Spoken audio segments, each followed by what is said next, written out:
Birmingham, right off of, you guessed it, Woodward. My name is Sean Baligian. He is the one, the only, Joik Bell. And I got to say this before we introduce him.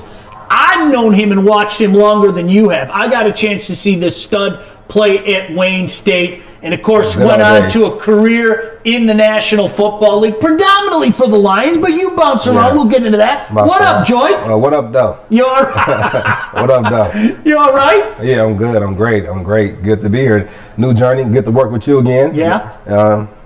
Different playing field now. So I'm excited. Yeah, you know what? This is a great venture. I mean, we're just starting this off. You already know what we got with the morning show. We are going to be here 11 to 1 Monday through Friday. We got some big plans for the afternoon, some little shows as well, so stay tuned for that. But right now, it's all about talking about this guy. And Joik, you know, I tell anybody to listen, I knew you before they knew you. You in 2009, in my first year calling Wayne State football, I've had the privilege of doing it for 11 years. You in 2009, it was your last year at Wayne State. It was. I think anybody around the program knew that there was a future beyond D2 for you. We'll get to that in a second. Yeah. But what people may not know about this guy, in Division II, their version of the Heisman Trophy is something called the Harlan Hill. Yeah. You won the Harlan Hill. I did. Harlan Hill was a player, I think, back in the 50s. Mm-hmm. Went to a Division II school, made it to the NFL, and got Rookie of the Year. And in honor of him, they named the D2 Heisman after Harlan Hill. And so, yeah, won it. My senior year, was up for 3 of my 4 years in college, and was blessed enough to win it. It was funny, at the ceremony, you know who gave the speech? He was going into the D2 Hall of Fame. It was Shannon Sharp. No kidding, It was Shannon Sharp. And that was the first time I met him in person. Shout out to Shannon. And he was giving a speech about, it was so inspiring. And he kind of looked at me, and then he said that regardless of where you come from, if you make it to the NFL, it's just football, and it doesn't matter how much a person's getting paid. It's just football on the football field. And he kind of looked at me, and I kind of took it all in. And we had two other quarterbacks that was up for it, and honestly, this one quarterback, he had crazy numbers, about 5,000 yards passing, 3 receivers over 1,000 yards, another 2 with 900, another 2 with 500. It was crazy. He had crazy numbers, and he had about 49 touches. I said, God, that's gonna be tough to beat. And it was crazy. It wasn't even close. I won him by a landslide, and we ended up winning it. And it was a great thing to bring back to Detroit, to bring back to Wayne State, bring it back to my community. It was a good time. You know, the funny thing about it too is what people don't remember, and I think maybe the people that follow this stuff very closely will. There was a buzz about you at the Combine. You didn't even maybe know that there was a buzz about you at the Combine. Definitely didn't. You're too busy doing all the, what I call the underwear Olympics, but. Yeah. People were talking about you. I was working with a longtime Lion beat writer. We were doing a radio show at the time, Tom the Killer Kowalski, rest in peace. And he called me and he goes, why didn't you tell me about your boy at Wayne State? Mm-hmm. And I said a bunch of words that I'm not going to say here to him because I was like, dude, you got to come see this guy play the previous season and everything. What was that experience like for you? Going down to Indy, you're focused on what's going on, but there were some write-ups saying, hey, this guy's making some noise. People are really noticing this kid from unheralded Wayne State. What was that experience like, man? That was a stressful and long period in time of my life. It was a long year. But everything started to take off after I won the Harlan Hill. Yeah. We reached out, the Senior Bowl reached out to us before I won the Harlan Hill, said that their roster was booked and they couldn't pick up anymore. And I won the Harlan Hill trophy. The very next morning, my agent calls me and tells me that, the Senior Bowl calls them back and was kind of yapping, going on for a minute, and said, you know what, we want to invite your guy to the Senior Bowl. Then I got invited to the Senior Bowl, did that, and I think that was a good experience for me to go in there and play against some of the top D1 players in the country. And for people who don't know what the Senior Bowl is, it's basically like the all-star game for college football, the top of the line. You have a couple of them, but the Senior Bowl is the top one. Got invited to that, played in that, also started in it, and then got invited to the Combine. you go to the combine. It's kind of set up for you to not succeed. They try to take you through every adversity, meetings, tests, interviews, lack of sleep, weigh-ins, 40s, bench. Like the schedule is crazy. So you go through that, and then after that, you go through team workouts. They might bring you in after the combine or before the combine to do a team workout. You go do a team workout. I worked out for a couple of teams, and then the draft comes, and then you're getting calls. Where you going to be tomorrow? I'm like, I'll be at home with the family tomorrow. This is day one of the draft. You get a call like, where you gonna be tomorrow? I'm like, I'm getting a call tomorrow. I'm getting a call. And the next day comes, you don't get a phone call. And then the next day comes, and then a lot of things transpire. I get a call from Coach Belichick and the Patriots. They say we got a great deal for you, and I say, you know what? Let me talk to my agent. Give me 5 minutes. Call them back in 2 minutes. They don't answer. They give my contract to another running back. I said I couldn't get 2 minutes, and end up signing with Buffalo Bills. And why would you go there? They have Marshawn Lynch, Fred Jackson, and they just drafted C.J. Spiller first round.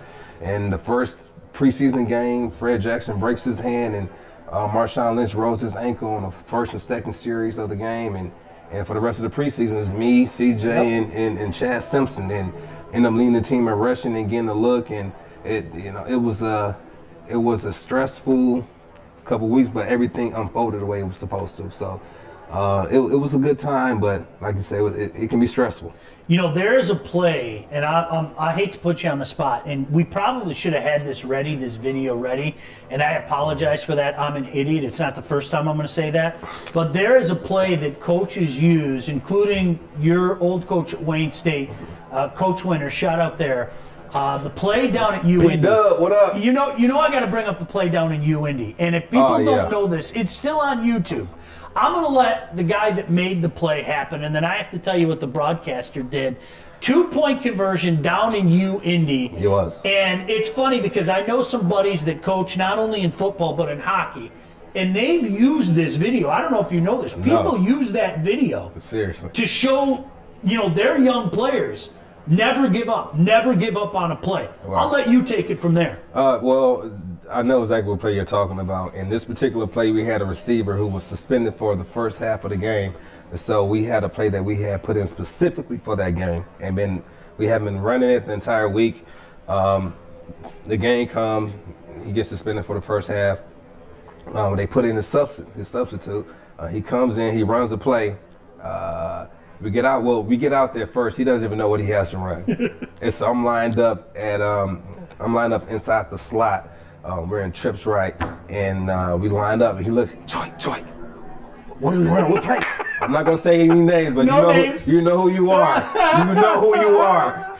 And he said, what I run? He was literally about to snap the ball, so I run a 5-yard hitch, and I forgot to tell him to set a pick for me to hit the flats. Yeah. And he ended up cutting me off. He cuts me off.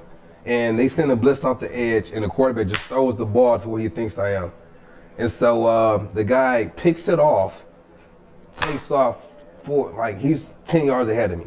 He hits the sideline, and so the receiver that came in starts to chase him, and I start to chase him as well. He goes this way, I go straight down this way, and the guy's on the sideline. This is what made me upset. The guy gets blocked, gets around the block, and then starts to jog. I run around about 3 people to come back in, and I'm going full speed, and then I got to about the 15-yard line on the other end of the field. And mind you, he picked it off in our end zone. I dive at the 15, catch him at like the 9, drag him down at the 1, and they don't score. We win that game by 4 points at the end of the game, which they could have won with a field goal if they would have got that 2-point conversion. Yep. It was unbelievable. And I'll tell you what, let me tell it from my vantage point. I'm up in the broadcast booth, right? So I see this guy streaking down the sidelines.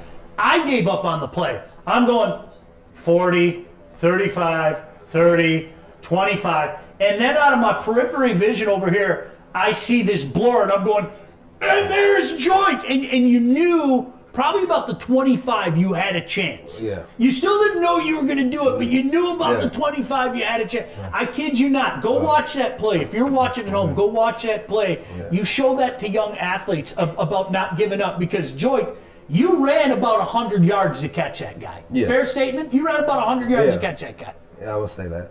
That's the first statement. Unbelievable. that's the first statement. Yeah.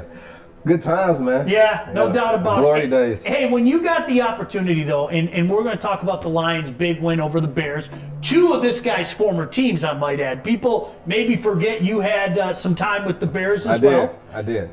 Before we get to that, talk to me about your journey to finally get into the NFL, because I can say this, Joik, you had hundreds and hundreds and hundreds of Warrior faithful that were on every stop and rooting for you every way. They were. I was one of them, and you know, you showed some, what's the best word to use? You showed some patience, because it took you a while to get there. Talk about that journey, because I remember that preseason plain as day, but you had a few more stops before you made it to the league. Yeah, it was a few stops. And so the NFL is very, very strategic on how they play their players that they know they want to keep around, but they don't want other teams to kind of know about these players. So I remember the whole preseason we were doing drives. And so they put a running back in, he'll get that whole drive. Then the next drive, they put in the other running back. And so I remember the last preseason game of my rookie year, I had a drive. And our last game here in Buffalo was usually against Detroit. And so we were playing Detroit here, and we had, and how you mentioned, I have Wayne State fans that's been with me the whole way. Rick Pack, I appreciate you. I never had a chance to talk to you, but I appreciate you. Rick Pack, I played with both his sons, and Andrew Pack and the big man Pack. And so I played with both his children, and so he was a big fan of mine. So when we came back to play Detroit, he bought about 50 tickets in back of the end zone, right there on the first row. And they had the whole team. He grabbed all my teammates and brought them to the game. It was crazy. Beautiful. And so we're driving the whole way down, and I get us down to the goal. Like we're like in the rear, you know, we're right about to score. And they pull me out the game and put in another running back. I'm not lying. I was hot. I swear, I was scoring and I was jumping in the crowd with my boys. I was. And then I stayed there for about 2 weeks. I was on their practice squad. They cut me, put me on practice squad. Ended up getting a call from the Patriots and from the Eagles. Ended up going to the Eagles. Was there for 3 weeks. They cut me. I didn't clear waivers. I got picked up by the Colts. I was there for about 5 weeks. They cut me. The same day I was on a plane back to the Eagles to sign with them. They signed me the same day I got cut. The next morning, I don't know if the coach knew, they called me back and said, listen, we want to sign you to the practice squad. I said, oh, I already signed with the Eagles. They said, congrats. And so I was there. As I was signing my contract the first time with the Eagles, I got a call from the Saints. They said, where are you? I said, well, I'm about to sign a contract with the Eagles. And they said, well, hopefully we can work with you in the future. And this was the first time I signed with the Eagles. Yes. So I go to the Colts, come back to the Eagles. I'm there for 2 weeks on their practice squad. I get the call from the Saints. We want to bring you on active roster. Right. So I tell the GM that I'm going there. He wasn't too happy about it. End up leaving, going to the Saints. And my first game was the earthquake. Jeez, oh Pete. That was my first game. That's the first time I had seen Marshawn since I had left Buffalo. Yeah. He was still in Buffalo when I left. Yeah. So he ended up leaving, I think, in the middle of the season and went to the Seahawks. And then to watch that run in person. Oh. That's when he became my favorite running back. Oh. That's when outside is Barry. Is Barry? Barry's my favorite. Yeah. And then they asked me, I say Marshawn. Dude, now think about that. Think about the great runs. Everybody remembers. There's certain runs everybody remembers, okay? Yeah. My generation remember Dorsett's 99-yarder, okay? A little bit before his time and some other guys and everything. Joik, that is probably the most memorable run in the last 20 years. I don't think that's an overstatement. The earthquake run, I mean, really, that's probably the most memorable run. Yes, it was. That took the life out of us. That took the life out of us. And to go through, I think he might have broke 11 tackles. Jeez, total. Okay. You kidding me? I think he broke about 11 tackles total. And the way he finished, it was just it was cutthroat. Yeah, It was right. cutthroat. Yeah. It was cutthroat. I love that type of mentality. I love his mentality, the way he plays. I just love it. And while I'm out there, that's the type of mentality I try to have. But I didn't have Marshawn talent though. Yeah. Yeah. When did you finally get it? When did you finally catch on? Because you know it as well as I do. There are guys that somewhere along the way would have said, "Man, screw this. I'm getting tired of being on this practice squads. Maybe it's time for me to move on in life." A, did you ever get to that point? And B, tell me about the moment where you got that phone call and you were really an NFL player. All right, so I never had that moment where I said I was going to quit. Good for you. Never had that moment. But understand that everybody's not built that way, and football isn't for everybody. It's a tough sport, physically and mentally. More mental than anything. Yeah. So when I got the phone call that made me say I'm a real player, I'm a guy now, is when the Lions called me in 2014. I was in D.C. With two of my business partners, and I got a phone call. I was sitting in the back seat. I got a phone call from my agent, and usually this is around negotiation time because it's like early March. It's like late February, early March, and he gives me a call and says, "The Lions just gave you an offer." And I remember they offered me 8.2, and I turned it down. I said, "What am I doing? Turning down 8.2 million?" And then my two partners were in the front, and one of the partners was my best friend, the receiver that got suspended on that play against Indy. Yeah. One of my best friend, and he looked when I said, I like, "What they offered me?" He said, "They offer you 8.2," and I said, "No, I can't take that. I can't take that." And my best friend looked in the back seat and said, "8.2." He couldn't believe it.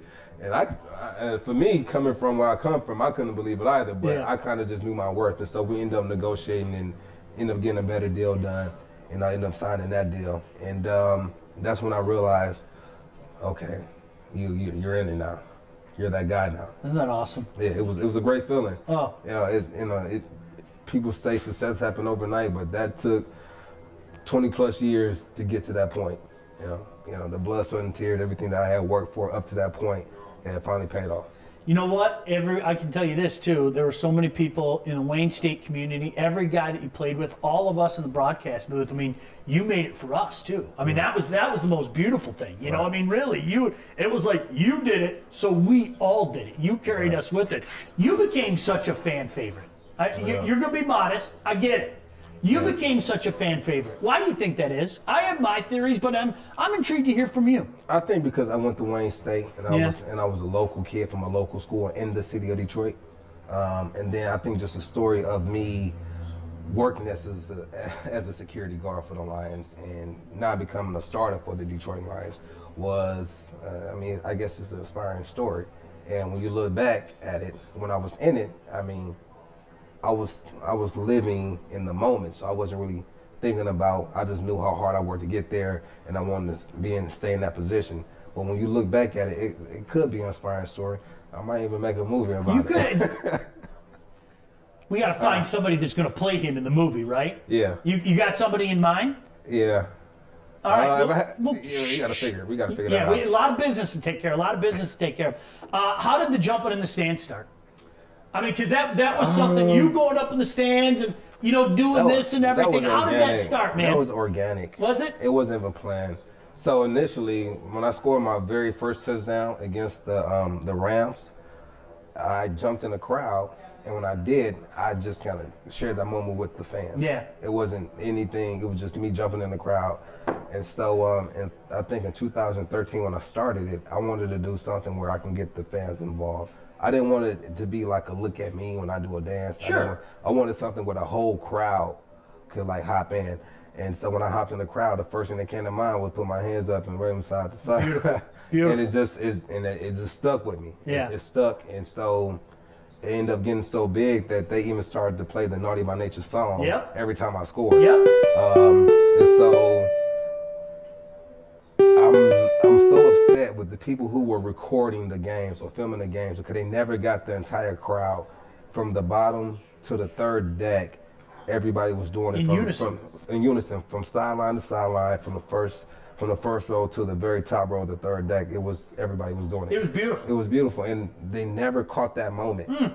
That was probably one of the dopest moments of my career when I started. And when it picked up, it was just like even other teams would see it, and after the game, they would say, "Bro, that's the dopest celebration I've ever seen."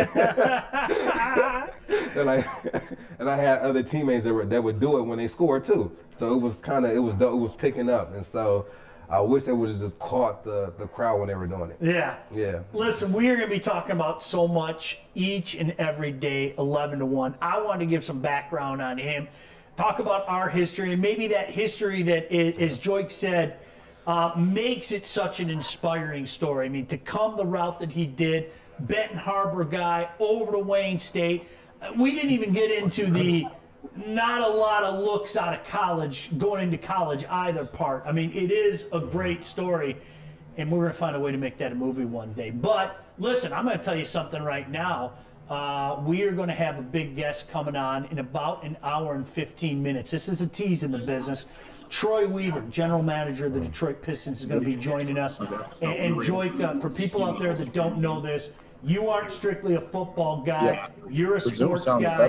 You're the guy. He's the guy that said, "Hey, do you want to talk to Troy Weaver?" There is an excitement going on about the Pistons. We'll save it for next hour. But simply put, there's an excitement going on around the Pistons right now that we haven't seen around here in a long time. In a very long time. I we could hear the Troy through the live stream. Probably a little bit over a week and a half, 2 weeks ago, and told him I love what he was doing with the team. He's putting together a scrappy team. And the team kind of reminds me of the 05 team. Yeah. So I'm excited to see what they do. No doubt about that. Yeah. Obviously, yesterday, the Lions find a way to win. Darrell Bevel's first head coaching job, boom, gets a win just like that. He couldn't contain his excitement. The players obviously couldn't contain their excitement. Yeah. This is a moment that Coach Bev has been waiting for his whole lifetime. For sure. Listen, I don't know if he's going to get the head coaching job. I have no idea, okay? Right. They'd have to win a heck of a lot of games and really flip the fortunes of what's going on this year. But for yesterday, and I know this means something to you, to watch the guys in the room show him some love and watch his emotion yesterday, you can't put a price tag on that, Joy. You can't. And see how they got off the plane with the ski mask on. Oh, it was dope. It was so Detroit. Yeah. I said, they play in Detroit. They must be from the east side. You know what? And it's interesting. You had an opportunity to play for both teams. Yeah. Bears right now, no other way to say it, they're struggling. I don't know how that regime is going to stay in place. Yeah. I simply don't know. As for the Lions, they needed a bit of good news. Hey, man, you've been there before. Losing stinks. It becomes habitual. Guys hang their heads, all that stuff. Yesterday, I didn't see any of that. No. So this season is kind of reminding me of the 2015 season. Mm-hmm. We started off 1-7. Yep. We had some furniture moving middle of the season. I'm going to London to play the Chiefs. They had fired the OC and the O-line coach. Had some furniture moving, and then we pulled it together and went 6-2 the last 8 games of the season. Hopefully this would be something like that. Yeah, it was.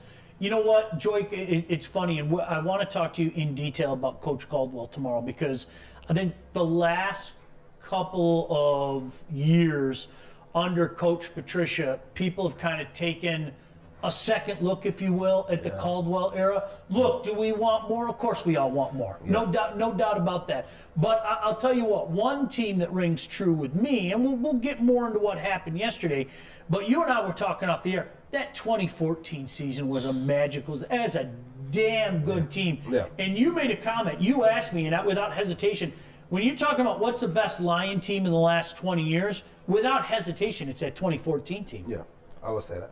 Yeah, it is.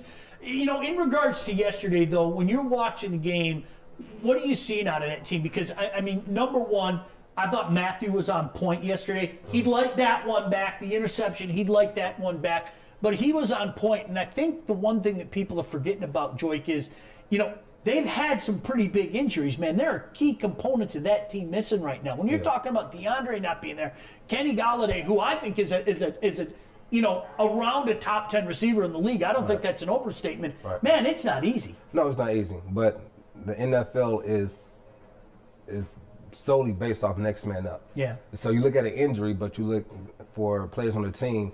We don't like to see those, but that's the opportunity for you to either make a name for yourself or to let the team know you guys are getting a steal here with me. And so it's kind of similar to my rookie year where Fred Jackson breaks his hand and Marshawn Lynch rolls his ankle. And then I go out there and I'll have an opportunity to play more and get more plays. And in this league, coaches they're going to give you the rope. It's up to you whether you're going to ring it around your neck or if you're going to drag them or you're going to be the cowbell or the bell cow. I'm sorry. So for me, it's next man up. And honestly, I like it better. Well, I'm not going to say I like it better, but I feel more comfortable and more confident in the team when they're playing from behind, going into the fourth quarter. For some reason, I just feel better. I think Detroit plays better when they have that chip on their shoulder. Isn't it funny? Because, Joik, in your era, we got used to the guys coming from behind. Like the fourth quarter was Stafford time. I mean, to your point, that's exactly. How many times did we see, whether it be 14, I think 16 in particular is when we saw it left and right, Lions finding a way to win. And it's amazing because the last couple years, I'm going to tell you point blank, don't get pissed at me.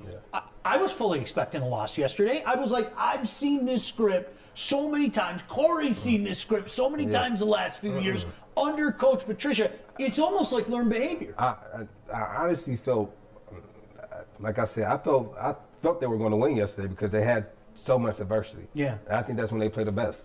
I think it's just the culture of the team. I don't know why that might be. When things are going well, during the game, the fourth quarter, I felt like we just let our foot off the gas. Even when I played, I felt that way. I'm like, but why? We're playing hard. We're still playing hard. But why can't we just hold on to the lead? And so I actually feel more comfortable, and I think we play with more of an urgency when we're behind. So. You know what's funny? You had an opportunity, two of the teams you played in the National Football League. I say this all the time. I hate the Bears. That's the team that I hate the most because growing up for me in the 80s, they were always what I wanted the Lions to be. You know what I mean? So it was jealousy. I openly admit it now. But Ditka's Bears, that was what I wanted the Lions to be. We're going to punch you in the face, and then we're going to go down the field, and we're going to score a touchdown, and then we're going to punch you in the face again on defense. So for me, beating the Bears always meant something. Did you ever get fired up? Was there a team that you faced that you said, I want these guys? Because, for a lot of the younger generation, it's all about the Packers now. But was there ever any extra fuel for anybody like that for you? Every divisional game. Yeah. Every divisional game. I remember talking to Willie Young. I don't know if you remember Willie Young. This was 2012, and we were talking about contracts, and he said, listen, you just got to play well against the divisional games. You'll get a contract somewhere. If you're going to play them twice a year, and play well against those teams, you'll get a contract. And so every divisional game, I made sure I brought my hard hat. Everyone, everyone. I had that, and for me, it was just me being in Detroit for so long. I had that Detroit mentality, that blue collar, that grit. Nobody's going to stop me. Not one person's going to bring me down. And I always play with that. It's going to take a gang of y'all to take me down. And it's just the mentality I have my entire career. And I think that was just testament to me being around Detroiters and kind of growing up where I came from, Ben Harbor, Michigan. And I just had that grit in me, just always.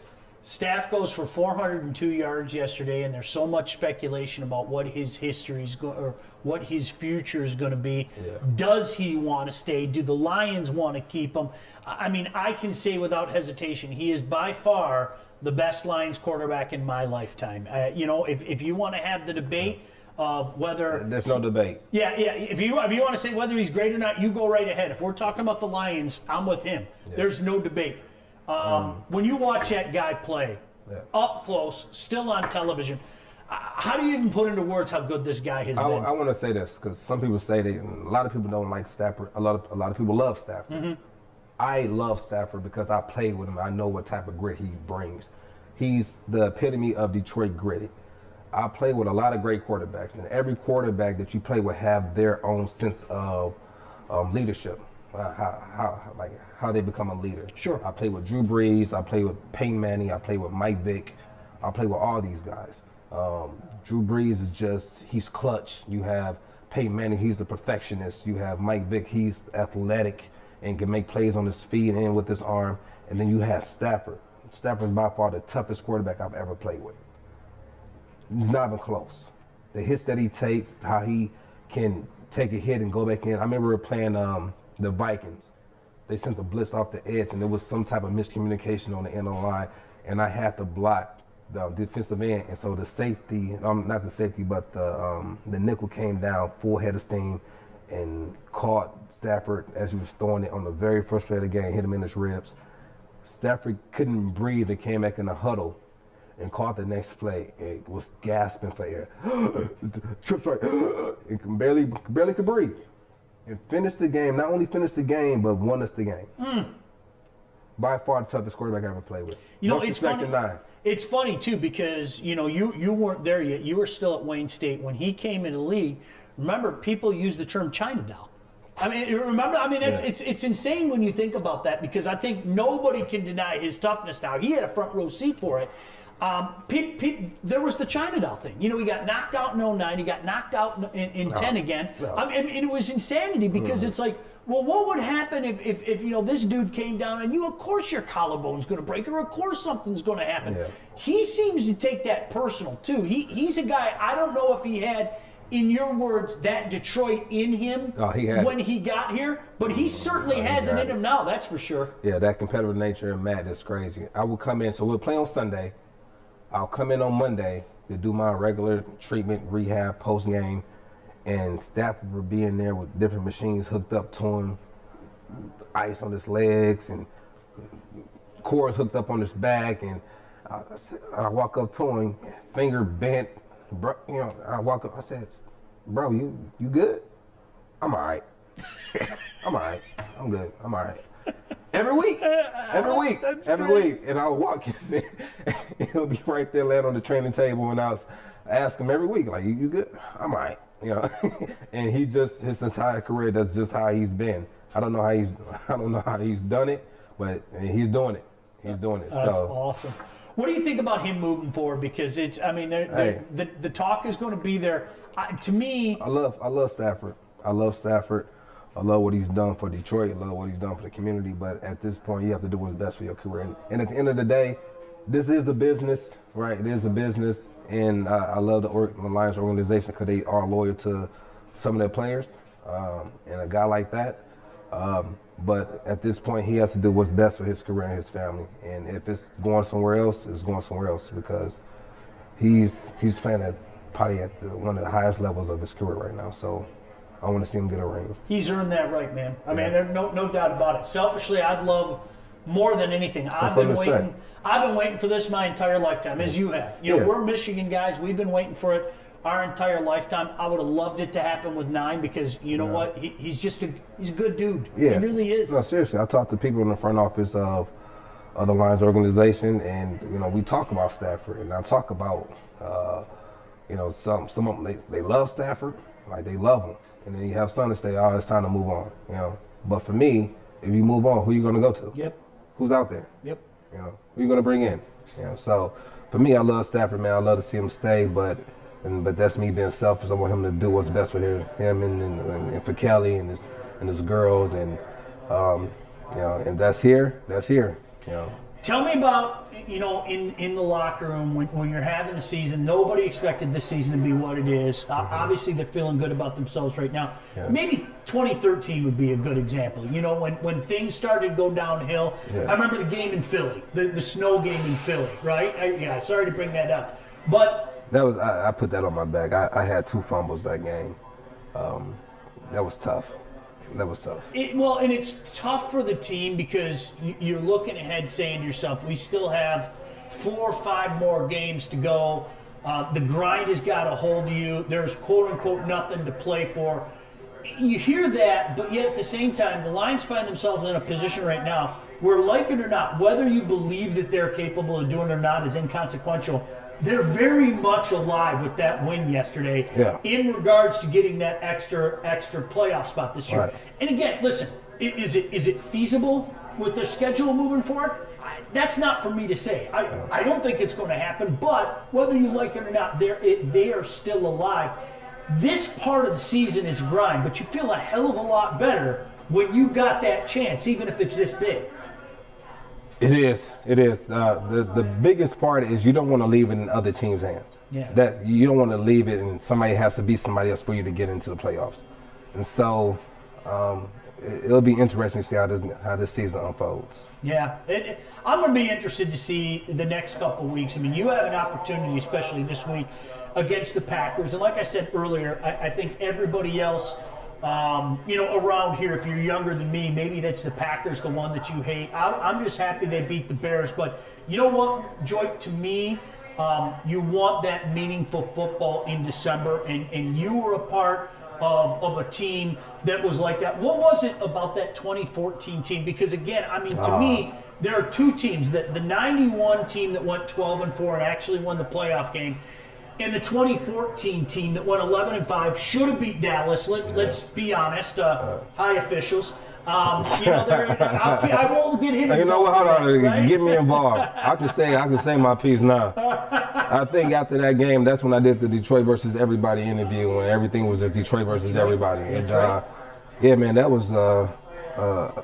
I've never seen anything like that. I think even Barack Obama said he had never seen anything like that before. To go call a penalty and then go pick it up after you called it, a guy ran on the field, argued with a ref, took his helmet off. It was what? Even if it wasn't face guarding, he was holding him on during the route. So it's a flag somewhere in there, and so that was devastating, because that's our first down, and you don't know what happens after that. So I'll never forget Dez running on the field with the helmet off too. That was the thing. Joy, I'm not joking. I was like a 5-year-old. I was screaming at the television, screaming. Dez has his helmet off of me. Do it again. That's what's going on.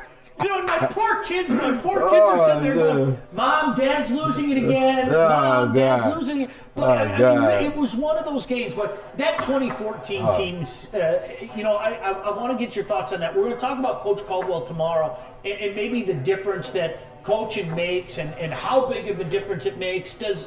Do we put too much into it? I know two of your coaches, Coach Winters, Coach Caldwell. I got respect for both of them, but that 2014 season, what was it about that team, man? When you needed to make a play on either side of the ball, it just seems like you guys did. I think we played really well. I think offense, we fed off each other. Even special teams was doing good that year. You had who was that? You had my boy Ross back there returning the kicks, and he was having a great year. I think he came from the Packers, I believe, and then we signed on. He came on with us, and he blossomed here and had a great career. And so his special teams was doing well. Offense, defense was. I think they were leading the league in rushing. It was crazy. Offensively, we could have played better. Mm-hmm. We could have played better offensively. We could have played better. I think the previous year we were like top 5 in offense, and then the following year we didn't. But we made plays when we had to make plays, and that's kind of how we were able to kind of stay in the game, stay in the hunt, so to speak. And so, you had me and Reggie who were together. We were phenomenal together. We played well against Dallas in the playoffs. So it was some good times, man. It was some good times there. I think, you got Sue. You had a D-line was ridiculous. Oh my, you had Ziggy Ansah, Nick Fairley, you had Jason Jones coming off we were stacked. I always felt and you yell at me if you think I'm wrong, Jim Bob Cooter, the first couple of years under Jim Bob Cooter, once he took over, if you had that offense maybe in 2014, the team. That could have been something really special. Yeah, it could have been. Yeah. So, because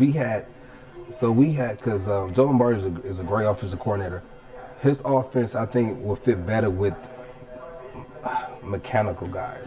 You know, exactly 5 yards, straight down the line, and that. But we had athletes, so they might not go 5 yards. They might go 5.5 or 6. Sure. You know? Or they might start to go 5 and go 4.5. But once you get the ball in their hands, they're like a golden tape. Just, I think, top 3 in the NFL with, you know, yards after catch. I mean, he's deceptively fast. Like you see him running, well, he's not running that fast, but you start to chase him, you can't catch him. Yeah.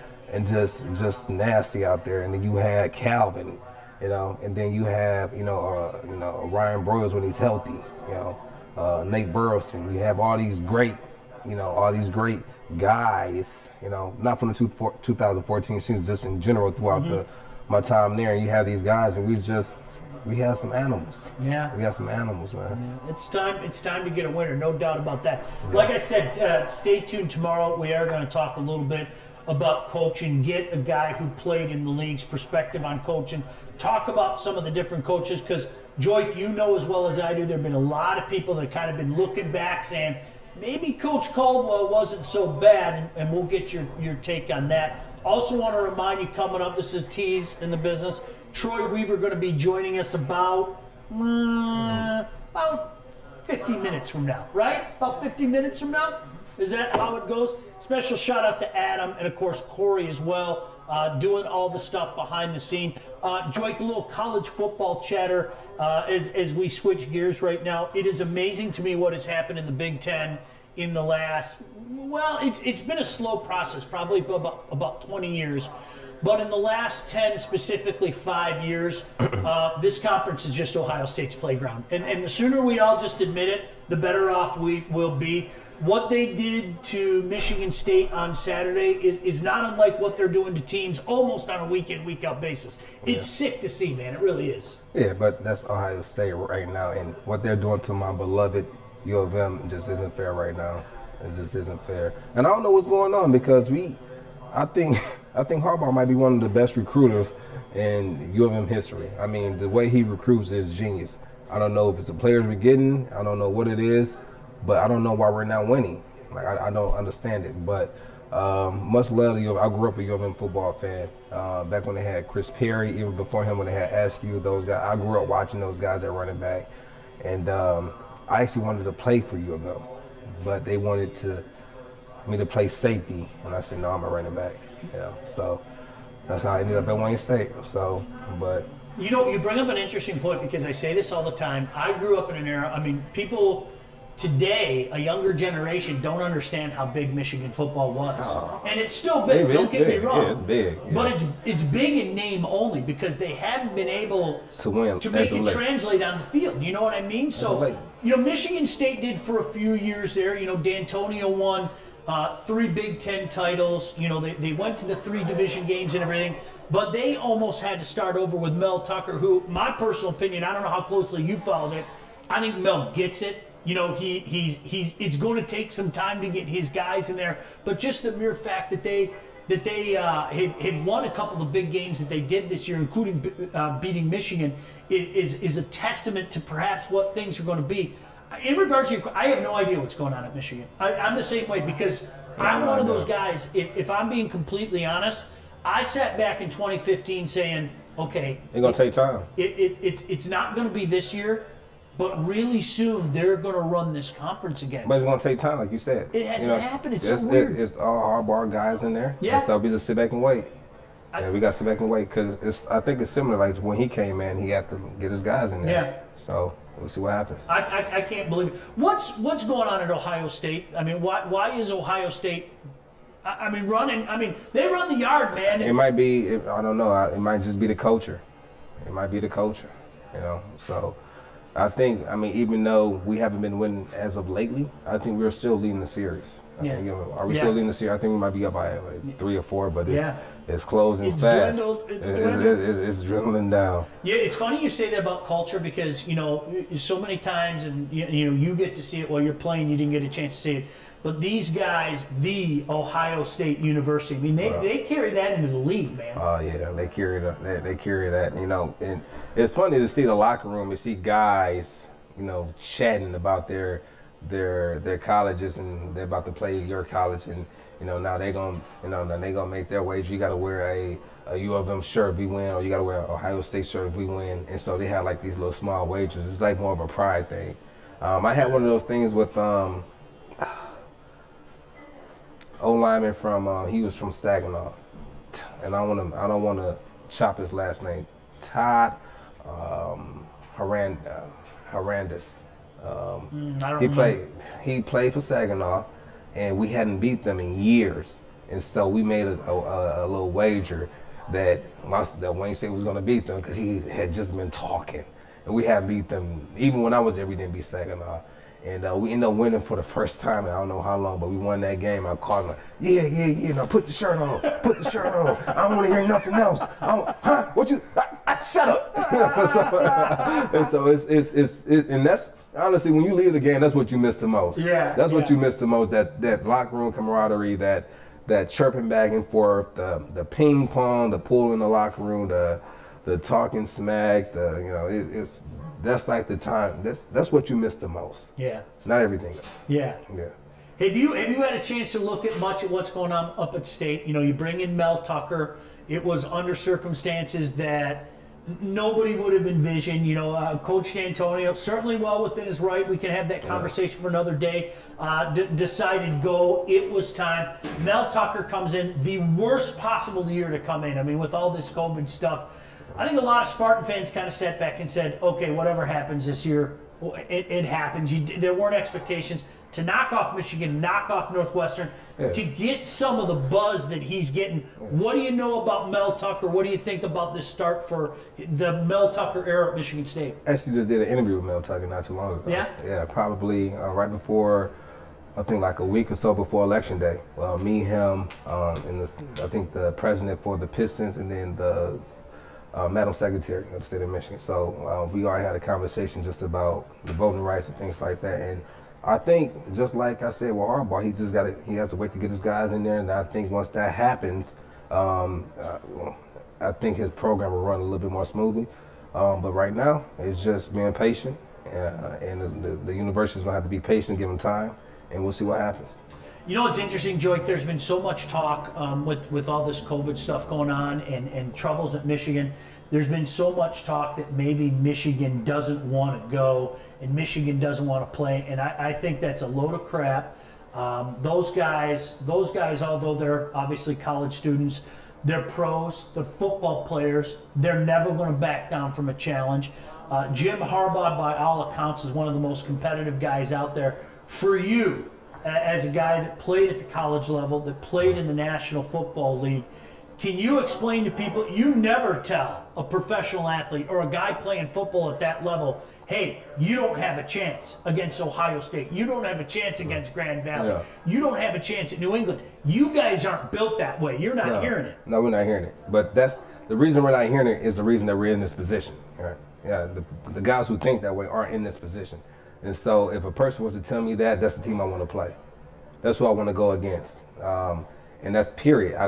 We don't care. When you're on that football field, names, schools, that's out the window.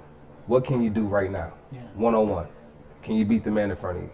And that's the mentality that I think every football player should have if they're playing at that level. If not, they won't make it long. That's one of the cool things about, to me, college football is the rivalries, the history. I love every second of it. And even at the D2 level, like I'll give you an example. Last year, when Wayne State finally beat Grand Valley State, and they got to go get the wooden shoes. That felt great. And you know what? See that right there. Here's a guy that hadn't played in 10 years, and he's sitting there going, that felt great. That felt great. But isn't that the beauty of college football? No matter what, it's still Wayne State, Grand Valley. It's still Michigan, Michigan State. Yeah. It's still Michigan and Ohio State. It's just so weird because growing up where Michigan and Ohio State meant so much, there should be all this kind of hype going on. And I'm going to try to catch up with Braylon Edwards. I don't know how well you know Braylon. Yeah, that's good. I'm a good friend of mine. Yeah, well, let's try to catch up with him later on this week and talk to him about I actually want to talk to him memories. let's talk about the game against U of M versus MSU 04. Let's talk about that triple overtime. Never forget it. I was there. I was there. Were you really? I was No kidding. I was there on the field with him. I was there, and that's when Braylon Edwards became Braylon Edwards to me. Stephen Breston, Jason Avant, those guys right there. Well, I'll point blank, and I've told this to Braylon before. I told him, "You ruined Halloween for me. You ruined Halloween for me." And he kind of looked at me, and I go, "It was the 30th. I'm sitting home, a Spartan fan, watching that, and it was like watching a movie that you've seen before, and there was nothing you could do to stop it. Right. Even before the game was over, you knew." Braylon Edwards made the decision that he took this game over. And so even when they were still trailing, I'm watching that game, and I said to my wife, I go, "Okay, just so you know, Michigan's going to win this game." And she goes, "Well, how do you know that?" I go, "Because that guy just decided to take the game over. One just decided to take the game over." Yeah. It was sickening. I mean, he was absolutely sickening that game. So you like MSU football over U of L? Yeah, that's the way I was growing up. Yeah, yeah. They brought you up wrong. So I grew up, brought you up wrong. So you have football. You know what though? But if you don't go to Michigan or you don't go to MSU, you can straddle the fence. Because I'm a U of M football fan. Yeah. But I'm an MSU basketball fan. Sure. And I became an MSU basketball fan. You know why? Because of the Flintstones. Yeah. Because of the Flintstones. Mo Pete. Oh, they're unbelievable. Cleves, Jason Richardson, those guys, Charlie Bell, those guys made me become MSU basketball fan. You know what? I've had a long theory about that. It was easy for kids to grow up generation after generation being fans of Michigan because you knew they were going to win. And as a kid, you want to root for a winner. I mean, period, end of story. You know what I mean? So you had all these stars at Michigan, football-wise, you had all these stars at Michigan, and Michigan State might do this, or Michigan State would come back down here, but they'd mix in a good year, but very rarely did they mix in that type of year. Coach, yeah. And you just knew year after year after year, you knew that Michigan was just going to be the shit. You knew it. I mean, there was no doubt about it. So I think that kind of happened with Michigan State basketball. Yeah, so that's what it was. So Michigan State basketball they were winners. And I would compare Michigan basketball to MSU football team, up and down years, you know. But yeah, I was never really a big U of M basketball fan. Like growing up, I just wasn't. See, I never knew that about you. That you had some serious talks with Michigan. I never knew that. That's funny. So I had serious talks with who was that? Coach Strickland. Okay. Coach Strickland came to Ben Harbor to my high school. Met with me really quickly. And asked me if I ever thought about playing free safety or strong safety. I'm sorry, and I said no. I'm a running back. And but that year they had Kevin Grady coming in. I don't know if you remember. He was he was a 5-star recruit. They had Antonio Bass from Jackson coming in. They had another running back coming from Saginaw, who was pretty good. And then they had brought in Michael Hart from I think was in New York and New Jersey, and he was all the hype. So I knew if I went to school there, I would not have any opportunity to go and play. But when I spoke with players from that team, they would tell you that Antonio Bass was the best player on that team. No, weird. They as a freshman. Damn. As a freshman. And then to hear his story, what happened to him was just, it hurt. Yeah.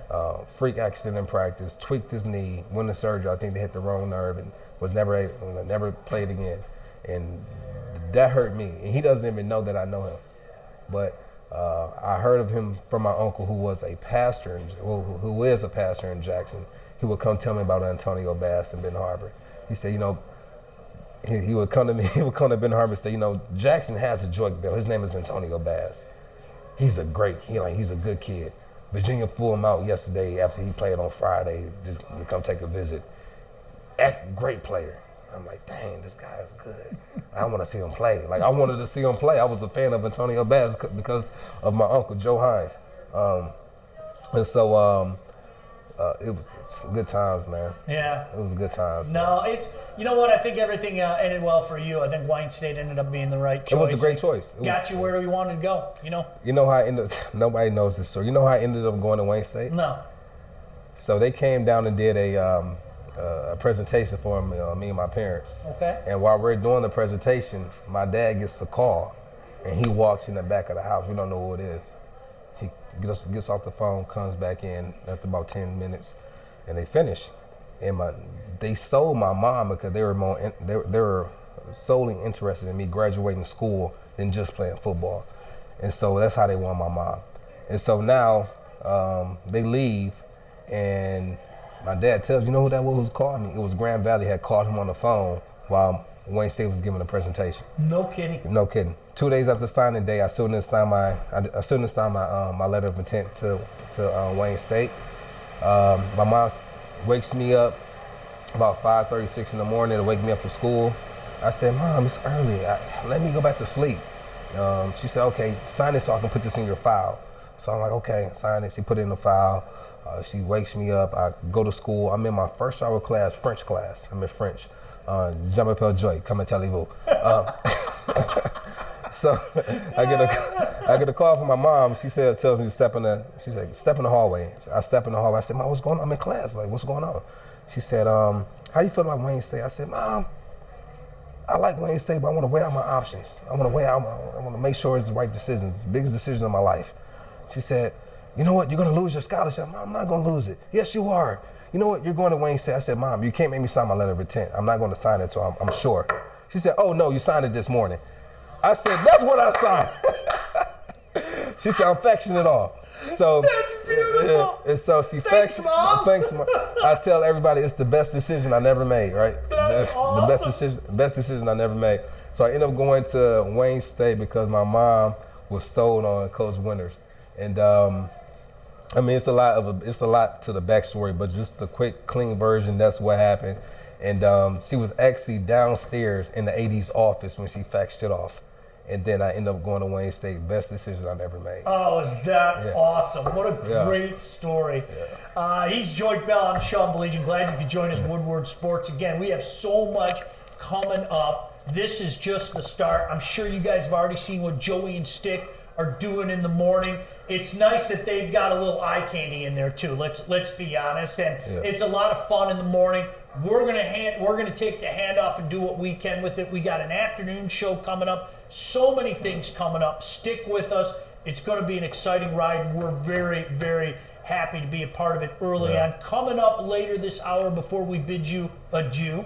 Do you like that? Yeah, I like a little en français in there. Yeah. Troy Weaver, the instructor chef of the Detroit Pistons, will kindly be joining us, so we will talk a little bit with Troy Weaver about what's going on with the Pistons. Hey, elsewhere college football, you were talking about how you were a big Michigan fan growing up. I love bowl season. I love bowl season. I really do. I've always been the type of guy, the more the merrier with bowls. I wish D2 would have bowl games. I really do. It'd be so much fun. I get that it's money. But, Joy, that's one big change in college football. Do you like this playoff that they have where the impetus is put on the Final Four, on that championship game? Because kind of what's happening in the process, especially in a year like this with COVID, is a lot of those bowl games that nerds like me growing up watch, they're kind of being pushed aside. And like, Joy, for me, again, I'll say it. Hey, listen, I'm such a big fan. I don't care if you have Washington State taking on Mississippi State. I'm going to watch the game. What's your take on where college football's at right now? It's difficult. Right now it's difficult. It's hard to tell because you have some teams playing more than other teams. So it's going to be interesting to see how they do it this year. The bowl games if we were to have bowl games, would probably be a little bit more similar to have right now than the playoff games because you really can't measure a team off their schedule this year. So it'll be interesting to see. Yeah, it's interesting because we grew up, I don't know if you're the same way, I don't care what darn bowl was on, I was watching it. It was the Blue Bonnet Bowl, the Hall of Fame Bowl. If there was a game on, I was watching the game. And now you're What's your favorite bowl? What was your favorite bowl game that you've watched?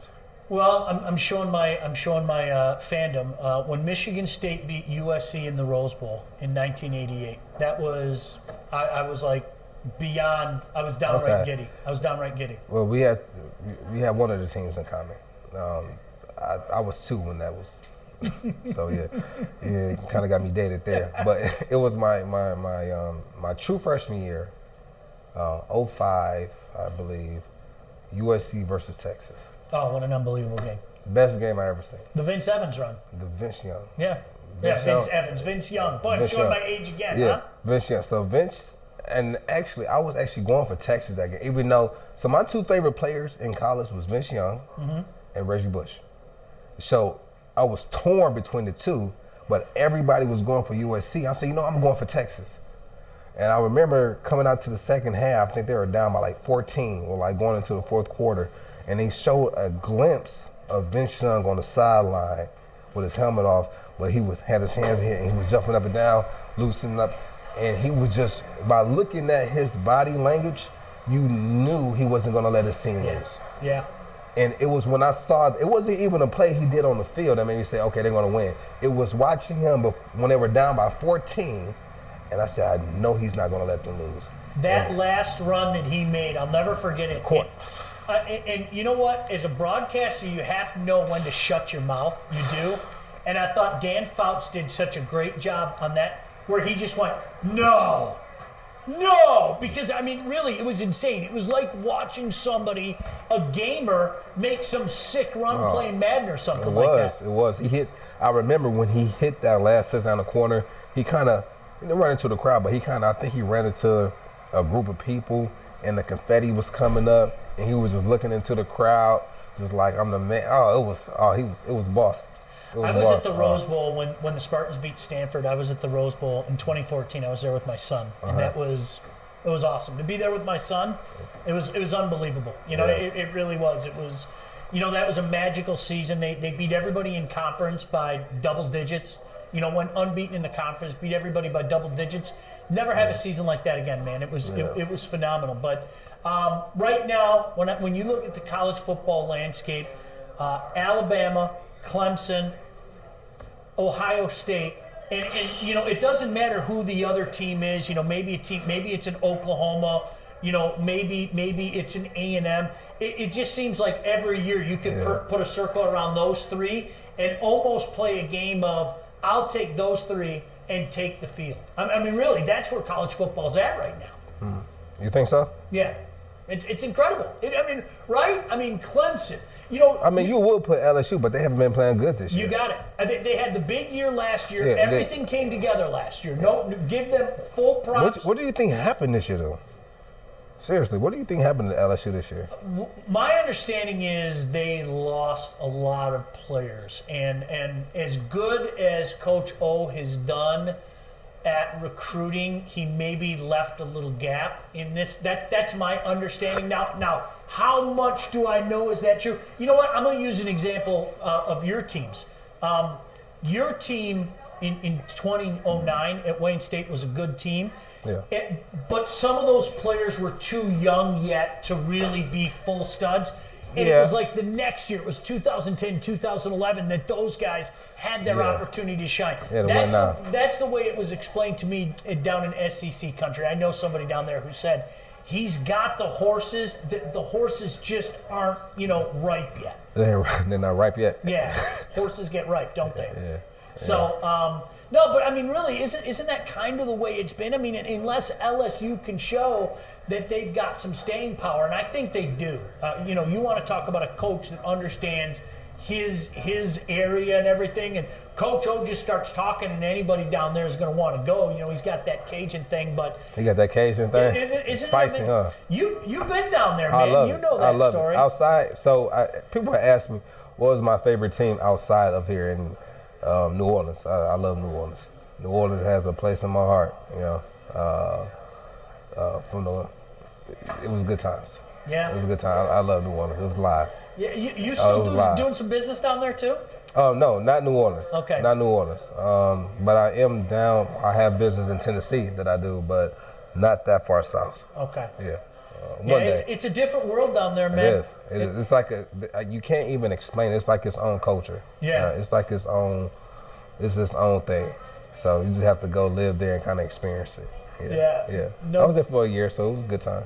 What's the MO on the Saban guys? I mean, I think when all is said and done, if people don't already feel this way now, when he retires, you're going to hear it across the board. He's the best coach in college football history. I will argue with anybody about that. The success that he's had all over the place, I don't know. It can't be denied.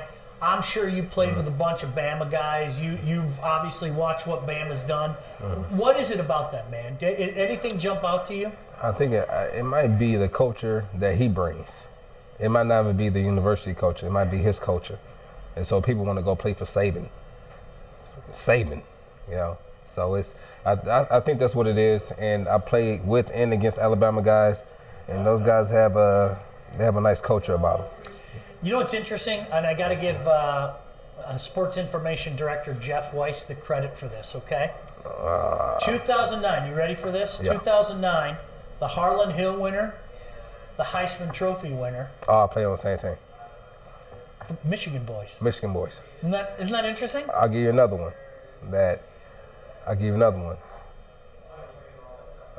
Three Heisman Trophy running backs all on the same team. New Orleans. When they Yes. Yes. New Orleans. Yeah. Yeah. I mean, Harlan Hill and then two Harlan. Yeah, So absolutely. you had me, you had Mark Ingram, then you had Reggie Bush, and they ended up letting Reggie Bush go, but for a short stint, we were still together. Yeah. Isn't that amazing? It was. Absolutely amazing. Yeah, I mean, for all the people out there that say Michigan isn't, 2009, you had two Michigan guys, Mark Ingram, of course, from the Flint area, and Joik Bell from Benton Harbor, being college football's most outstanding. The Harbor. Yeah, you got it. Harbor. You got that right. Oh, yeah. All right, going to talk a little more college football. We do want to talk about what's going on around the NFL. And again, remind you, listen, whether you accept it or not, to me, doesn't matter. Lions are alive. They're in a position right now to do some work as well. Perhaps to control their own destiny. Well, let's put it this way. They've already knocked off Arizona. They've got an opportunity to knock off Minnesota yet. So we're going to keep an eye on that. And that's something that we're going to be talking about. Anything jump out to you about college football, Joik? And, to me, is Ohio State on that same plane? Where's Notre Dame this year? I like this Notre Dame. Hey, Notre Dame is but they're playing with a GLIAC coach. Yeah. A coach that played in the GLIAC, won championships, national championships here, and then his dream job was to go to Notre Dame. That was his dream job. Yep. And they're playing at a high level. I mean, for people who don't like Notre Dame, you have to respect them. You have to respect them. So. I think that team's legitimate this year. And trust me, I have been somebody in years gone by. I have made the return to glory jokes as much as anybody else. I think that's a legitimate team this year. Yeah, legitimate team. Now, is his culture similar to Saban? I wouldn't say his culture is. I would say his winning culture is similar to Saban, where he goes, wherever he goes, he wins. So he won at he's won at Grand Valley. He's won at Central Michigan. He's won at Cincinnati. You got it. He's winning at Notre Dame. But when you speak with players that played under Saban, they have a high respect for him as a man. I've met a lot of players who really don't deal with Coach Kelly outside of football. They see him and they walk by each other in the hallway and don't say a word. Yeah. And so, but that's only with some guys. I don't know if that's every player. I mean, we have to get some on and see how they feel. How would you define culture? That's this just popped in my brain. I would say it's like a tradition. I remember a coach did this thing. What is tradition? And so he gave us a visual of, say it's 10 monkeys in a row, and you have a ladder and you have bananas on the very top, and they all have collars on. And then every time a monkey tries to go up the ladder to get a banana, the collar would shock all of them. And so eventually, whoever went up the ladder would get beat up by the other 9 monkeys.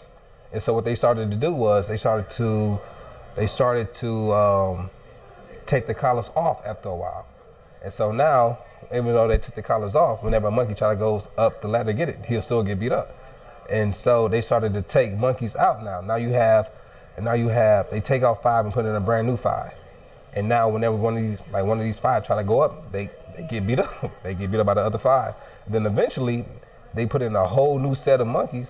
And now, even though they don't know why they can't go up to the top anymore, they don't go try it because it's like tradition. You can't go up there. That's their culture. And so that's my definition in the visual that I have, which like tradition of a culture. And I think that's what these coaches bring to these teams. And so you hear so much about culture today, and I mean, really, it's become one of the buzzwords in sports. And it's funny that we don't have more conversations with guys that have experienced that or have played, former athletes, because you can get the blowhards on the radio like me, the blowhards on television, whatever the case may be, and everybody's talking about culture. Well, I'm not experiencing your culture. Yeah. I'm only on the outside looking in. Maybe I got a closer view than other people. Like, using Wayne State as an example. Yeah, sure, I got the closer view than the average person, but I'm not in the room with P-dubs. I'm not, you know what I'm saying? So isn't that funny when you hear people talking about that? Do you sometimes just sit there and go, you have no idea what you're talking about? Yeah, it's funny, but that's why we have these dialogues and we have these type of platforms where you can bring your professional with my professional, and and then you're a professional at conducting it, and I'm a professional and behind the scenes, and when I can bring out and be like, no, this is really how it is in the locker room, and this is what we bring to the media, like the behind the scenes of how things work, because just like a lot of players, we have many stories. We have a lot of stories. A lot. And so just sit back and be able to come up here and relay these stories and give people a more clearer perception of what's really going on behind the scenes. So that's what we're here for. No, and that's exactly it. And we are going to talk to Troy Weaver coming up in about a half hour as well, the Pistons GM. There is a buzz, there is an excitement about the Detroit Pistons right now that hasn't been there. I use this term all the time, and I didn't mean to be disrespectful. Joik, I felt this franchise was like a hamster on a wheel for about 10 years. And what I mean by that is sometimes the hamster's working hard, right? Sometimes his legs are running really fast and everything, but he's not going anywhere. And I think, just one man's opinion, I think Troy Weaver kind of understood that and kind of knew it was time to shake things up a little bit. Yeah, he did. He did just that. I think the team he's putting together now, like I said, I think they're going to have that chip on their shoulder. And I think over a matter of time, they'll start to get that Detroit grit. And they'll probably know what that is once they get here. They'll know what that is once they get here. And but like a lot of players, they already have like a chip on their shoulder. And I feel like when they come here, they're going to play like it. And I think that's what we need. I think that's what we love to see. When I can go and I can see a fan, they say we can see your love for the city. When you play, we can see it. And so when you that's the biggest compliment that I could get from me, because I know I was playing for the fans here. Well, fans everywhere, to be honest with you, but I was really playing for Michigan, the city, the blue collar people who's been in dire need of wins here. And so I knew who I was playing for when I was playing. I'm just glad they were able to notice it. So it's a beautiful thing. I wanted to talk about the NFL. We call it Around the Shield. So many things going on. Obviously, still 3 more games to play this week. You got the doubleheader here tonight. You got another one tomorrow. Joik, what's your take on that? Let's start there before we look at some of the action that happened over the weekend. Players are habitual. Coaches in particular are habitual. I remember your coach at Wayne State, another shout out to P-Dubs, when they started to move to the 6 o'clock games, he didn't like it at all because he had his routine. He wanted that 1 o'clock kickoff. He wanted that noon kickoff, whatever the case may be. Are players like this, because this has got to be difficult on a locker room and a coaching staff to say, all right, are we going to go Monday? Are we going to go Tuesday? Last week, for example, a game 3:40 in the afternoon. It's like an after-school special on television or anything. How difficult is that on the player? It gives you more time in the morning.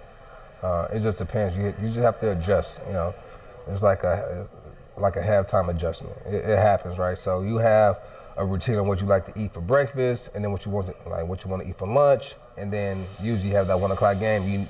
You know what time to eat. You have a 3 or 4 o'clock. You know what time. For me, the 4 hours before the game is when everything for me started to prep.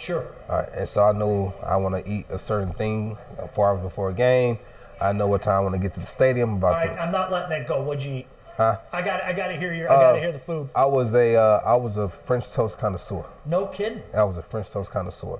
So I would have French toast. I would have green peppers, red peppers, onions, tomatoes, cooked well done, scrambled with cheese. Like, this is like, it has to be made this way. Like, every game, this is what I had. My biggest thing that I did before every game, though, which I started in college, was I didn't miss a game where my mother didn't call and we prayed together before every game. Oh, that's that awesome. was the biggest thing for me. Like, Dude, I that's have great. to do. And if I couldn't get her, she'll call me and she'll know that I might be on the field, so she'll leave it on my voicemail, and I have to listen to it before I play, like before every game. That was like our thing, and so that was probably the biggest thing. But in the food was that. And then the night before, I will overhydrate. The night before, and then I'm ready to go the next day. Yeah. So it's not as big of a deal as we make it out to be. You know, fans and media changing the schedule and all that. No, it's not, I mean for us. For me, it wasn't. Some players have their routine, but for me, I can fit my routine. You know, if we had a 6 o'clock game, I won't start my routine until probably 6 hours before the game. I'll lay down, and then if I feel like I'm getting too sluggish, I'll get up and I'll walk around and go to the weight room and, you know, do something. Like I can hop on the treadmill. I mean, it's not that big of a deal. We adapt. Well, we're going around the shield. We're going to talk about some of the action and everything. First and foremost, I have to ask, Joik is a guy who had been there, done that, played in the National Football League.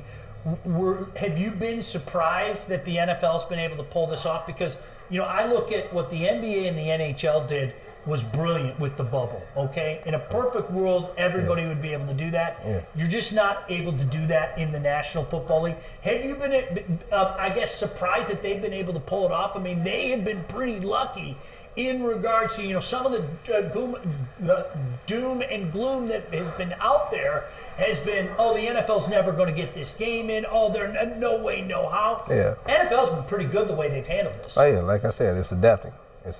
And then when you have money in the ball, they're going to adapt quick. You're going to adapt. You're going to figure it out. That's period. Yeah. That's amazing how that worked itself out.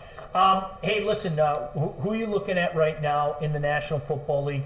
I think first and foremost, it starts with the Pittsburgh Steelers. Yeah, they're playing at a high level right now. What is it about? I don't even know. I never saw this coming. I never saw it coming. Is this a perfect example of that culture that you spoke of earlier? The culture. You look at the coach there, and he's hadn't had a losing season in 14 seasons. Respect. Come on, Thomason. Like that's amazing. It's freaking amazing. I mean, really, when you look at what the Steelers have done, you know, Noel to Cowher to Tomlin, it's incredible. And every time somebody wants to count out Big Ben, I don't know how he does it. I don't know how the guy stays upright. I mean, you want to talk about, there's another guy. We were talking about Stafford earlier, right? Right.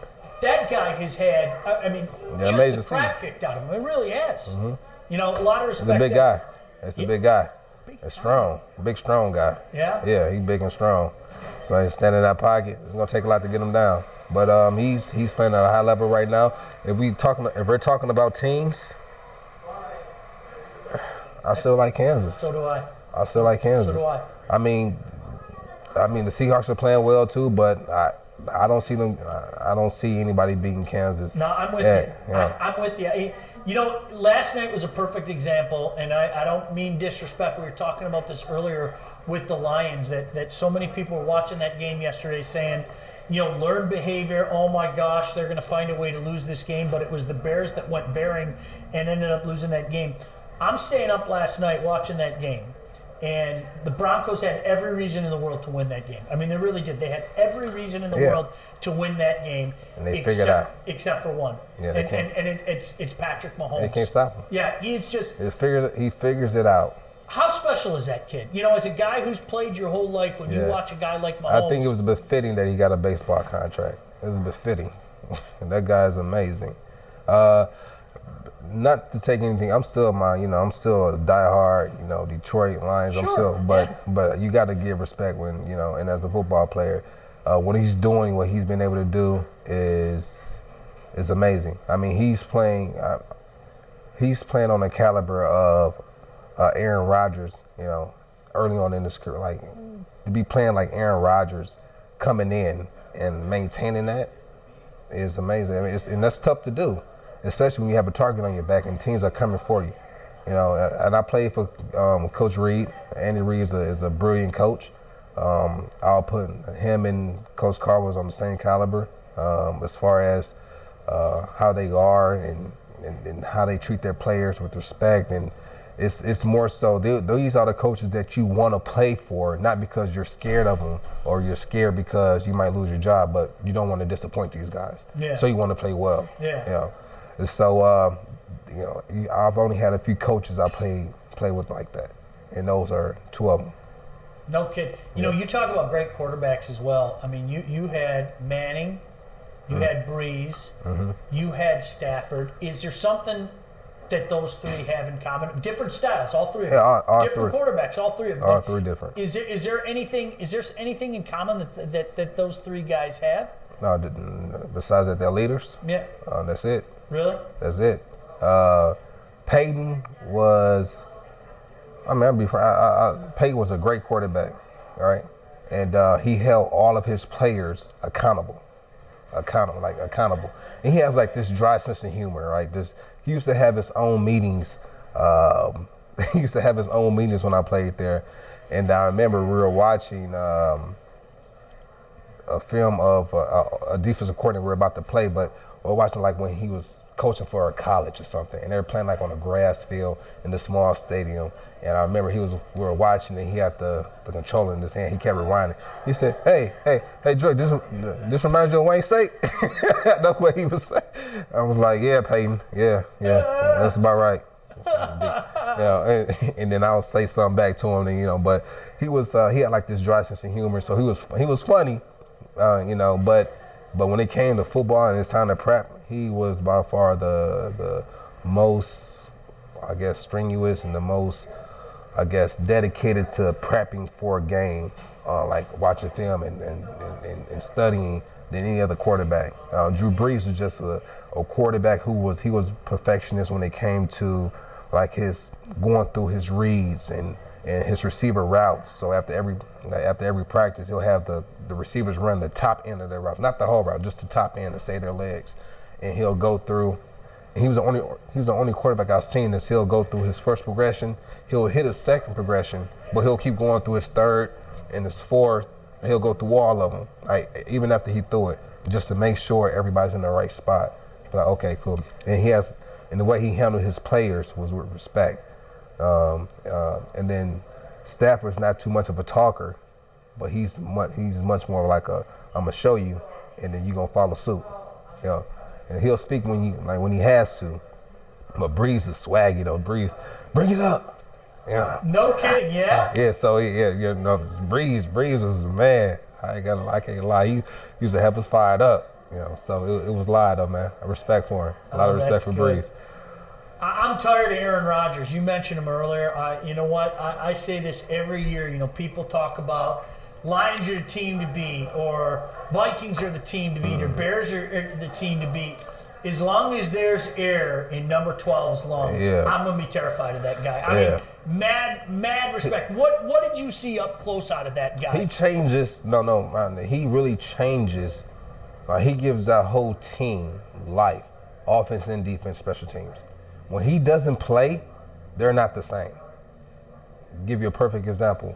When we beat them in the Thanksgiving game, 2014, where me and Reggie had over 100 rushing, I almost had 100, and we went crazy, and he wasn't playing because he was hurt. And then we won that game, but I think we lost to them when he came back, or early in the season when he was there. We lost to them, and it was a totally different team. Totally different. And so what he brings to the game or brings to that organization is always the opportunity to win a game. Always. I think we were playing him and he got hurt and he left the game and they started to go down and he came back and he was playing injured and they still pulled it out. I'm like, damn, how is this guy? How? It's just the whole team has a different mentality when he's out there. Unbelievable.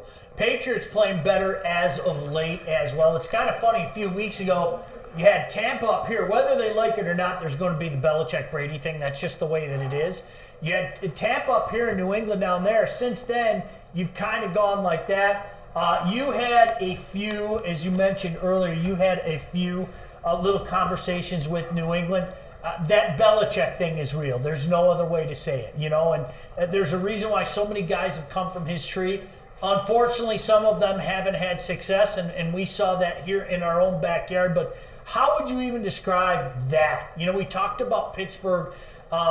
There's a culture with Belichick. You know guys that are there. You've had some conversations. Nearly was a Patriot, in case people missed it for earlier. How would you describe that whole scene?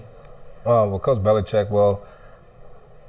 Belichick feels he can take any player and put them into his system, and they'll be successful, right? And that's his mindset with players. And this is outside looking in, and then also speaking with a few players. You can come here. The market says you're worth $3 million, but listen, we'll pay you $2 million, but you're going to win a championship here. And so you'll take that pay cut to go be with the Patriots. And for instance, when I didn't sign with the Patriots, when I went to the Eagles, that same week, they signed from D2? Danny Woodhead. Danny Woodhead, yeah. Danny Woodhead. Yeah, and Danny was able to go there and had a lot of success there, and that helped catapult him to the next level. I think he was there for a while, then he left there and went to the Chargers. Went to the Chargers. Yeah, San Diego. It was in San Diego and had a good career there and finished off there. A lot of respect for Danny Woodhead, but I think that's the type of culture that he has, that he goes around. It's a winning culture, but I think that culture only happens when you have a Belichick and then Tom Brady. I don't think it happens without without each other. I don't think that happens. Isn't that amazing? Yeah. It just is, because it's like, I think people forget it wasn't like Bill Belichick had a whole heck of a lot of success. He had one good team in Cleveland, but a whole heck of a lot of losses before he added Tom Brady. No doubt about that. Are we overlooking the Packers? Because to me, the NFC is the wild card. In the AFC, I'm with you. You got to give the Steelers their love. They're unbeaten, but I'm still not betting against Mahomes and Andy Reid. In the NFC, things are wide open. Are we all sleeping on the Packers because of 12? Yeah, I wouldn't say I'm not sleeping on them. Yeah. I mean, as long as you have Aaron Rodgers on the field, you always have opportunity. Always.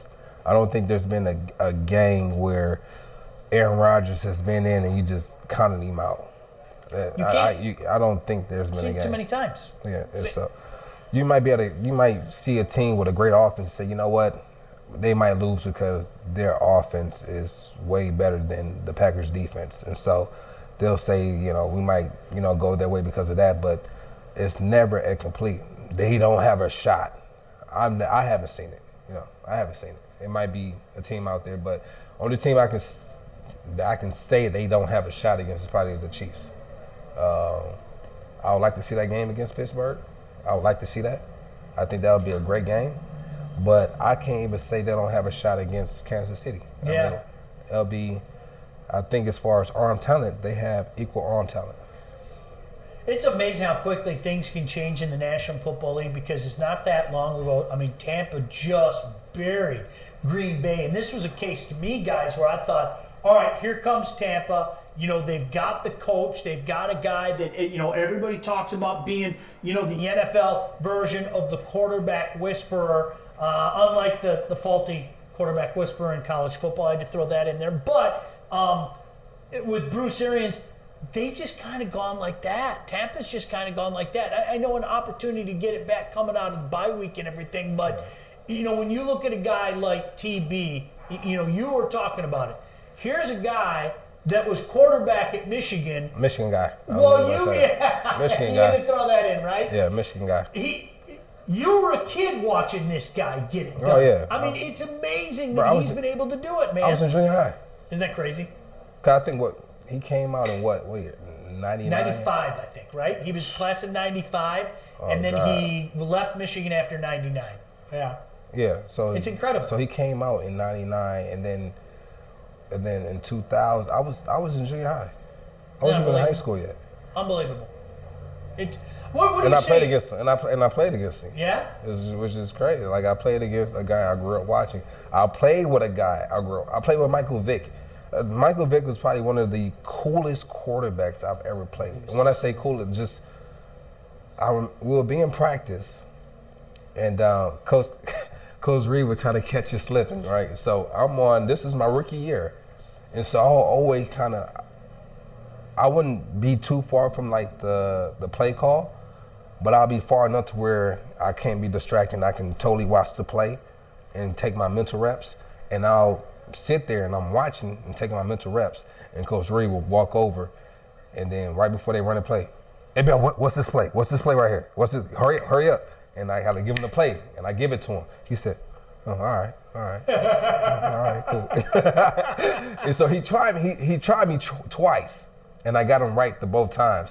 So he just wanted to make sure I was paying attention, because you have guys who come in, and when they're on the team, they just happen to be on the team, and they're not really taking these mental reps. Yeah. And I remember in practice, Mike Vickle, he would never call me Joik. He would always call me my full name. Hey, Joik Bill.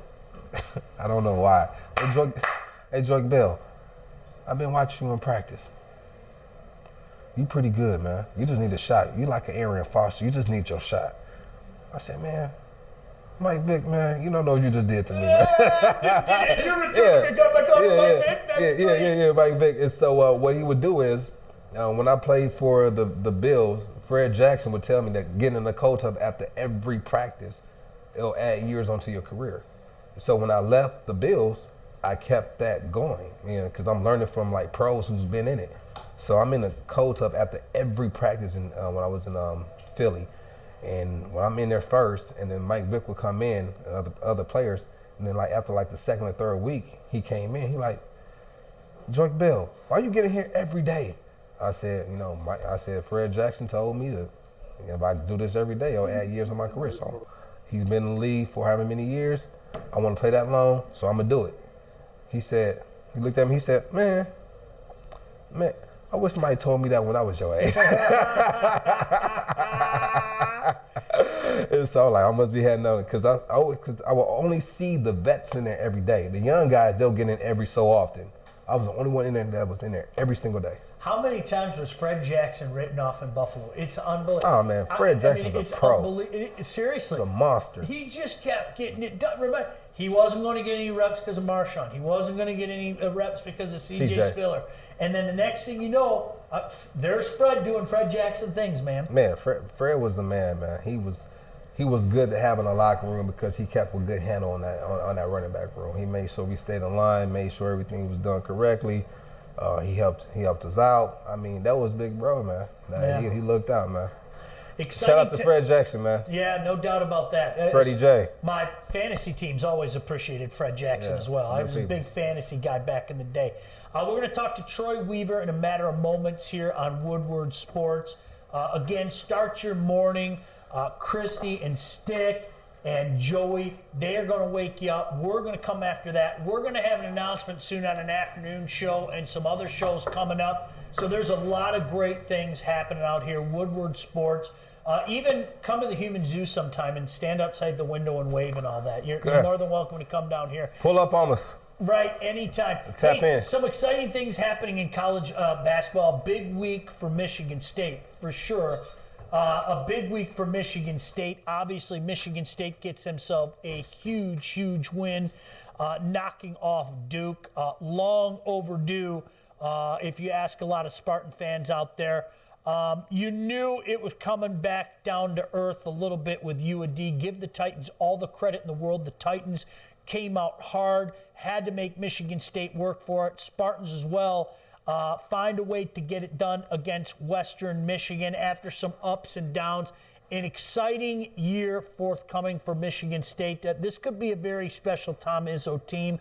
I think you could say that each and every year, but I think this year in particular, this team is loaded. It's going to be fun to see where that goes. And I'm one of those guys, and Juwan Howard, this is the segue, I'm one of those guys that, number one, Juwan Howard is just a gentleman, and that dude is going to get it done, okay? I know a lot of people in the Michigan State rivalry game, and you heard Joik talk about it earlier. He grew up a Michigan fan. I grew up a Spartan fan. I mean this in all sincerity. I want the other guy to do well. I'm serious. And the reason why I say that, and if you've listened to me on the radio before, you've probably heard me say this, life around here is better when both teams are flying. Life around here is better when both teams are flying. When you've got a strong Michigan State, at the end of the day, You're going to get more hype. You're going to get more coverage. You are going to get everything that you should get. You know, when you look at some of those football games where both teams are really good, it's beautiful around here. I call it hate week. That's what I've called it forever. I've called it hate week. It's beautiful around here when Michigan State are both firing on all cylinders. I'll use an example, 2015. Remember? Your run is over, Sparty. If I had a dime for the amount of times that I heard that. And, yeah, we'll see Harbaugh, and then trouble with the snap happens. Michigan State ends up winning the big that year. Life is better when both teams are firing on all cylinders. And the same thing can be said for college basketball, because contrary to popular belief, I think Michigan's a basketball school as well. John Beilein showed that. Mad respect for the way that John Beilein did things. Mad respect for the way that Juwan Howard is doing things. And Joy, to me, just to go on that rant, life is better when both teams are doing well. Of course you want to beat Michigan. Of course you want to beat Michigan State.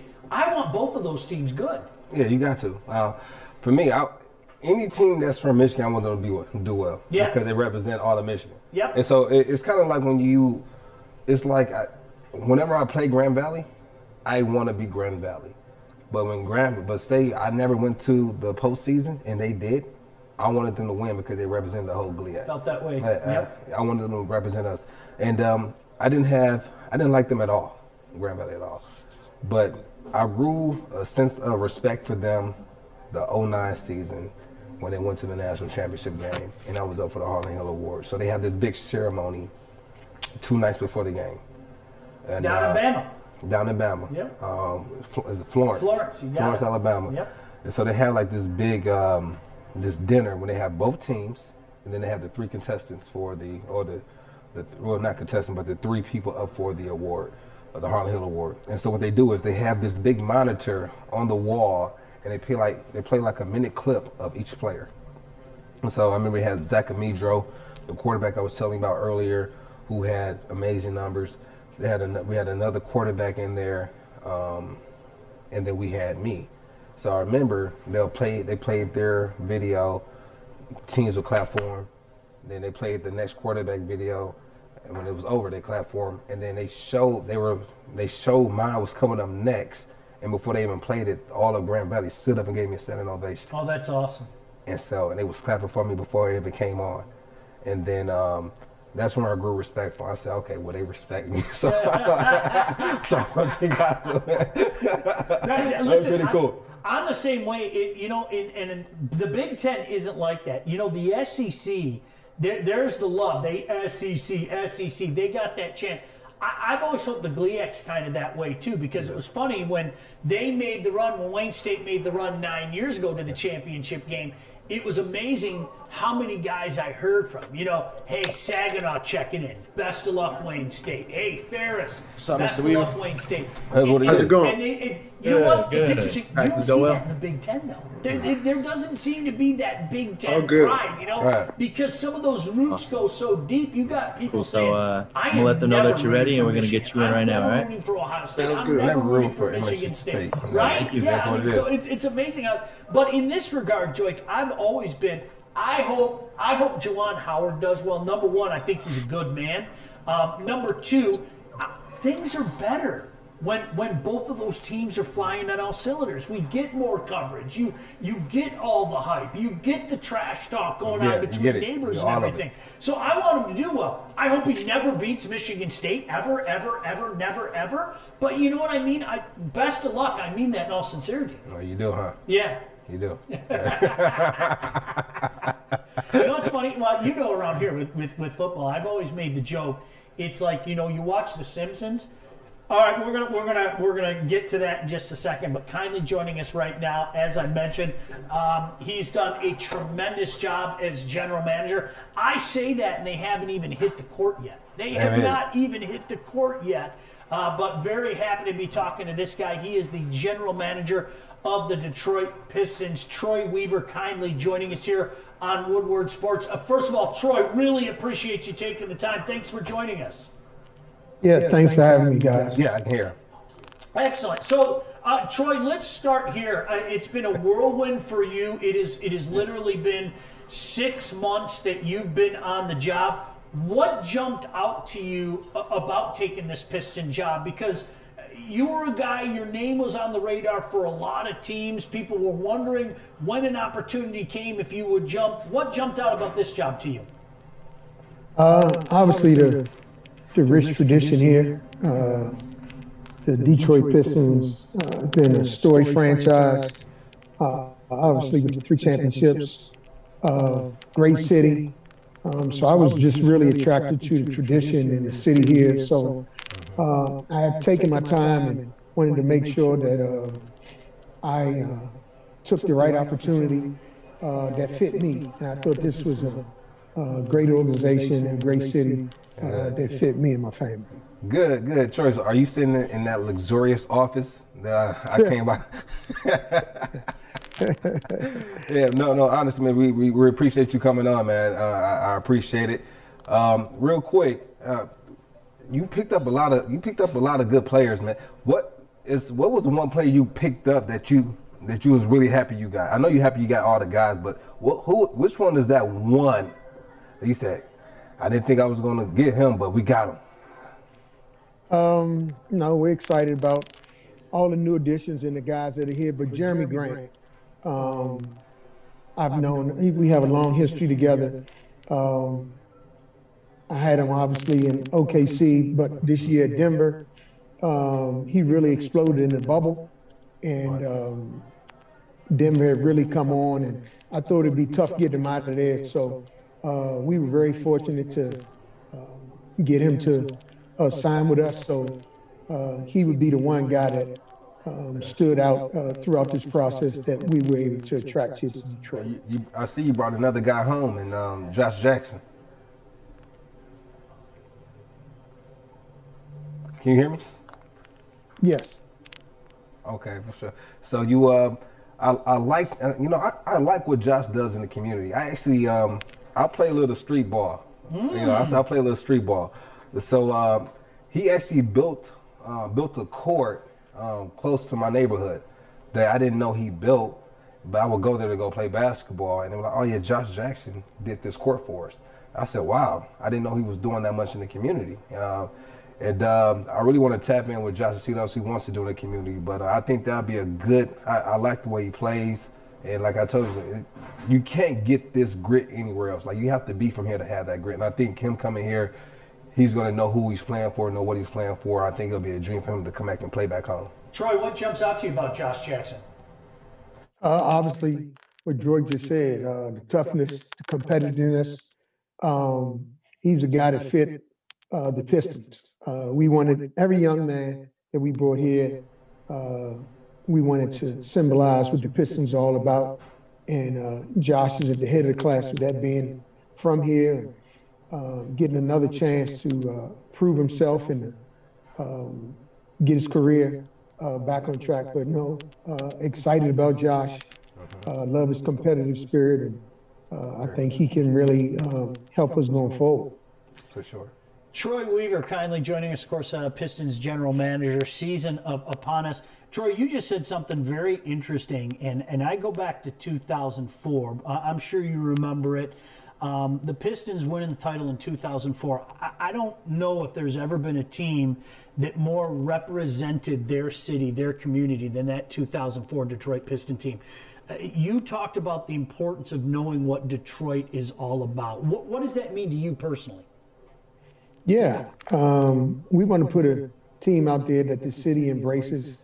We want to get in the community and embrace the city. But for me, it means, just hardworking, competitive toughness. If we can have a team that embodies that selflessness, then that'll be a team that the city embraces. Detroit, the bad boys and the team in 04, they both had a lot of similarities, and we want to continue to model that, what we're doing here now. Okay, that's for sure. I have a question for you, but we're going to save it towards the end.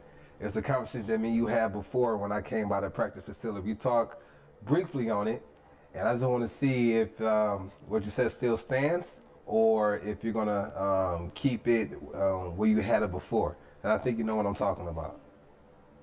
I think you know what I'm talking about. You know what, Let me Troy? hear it. One of the things that jumped out is you said you want a team that plays some defense and gets after the glass as well.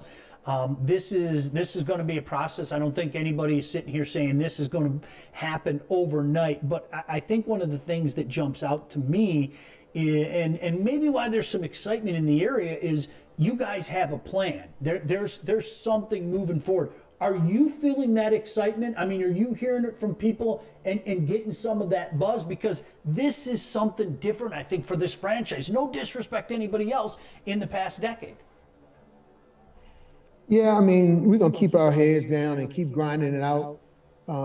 We appreciate the support that we've gotten so far from the city and everyone.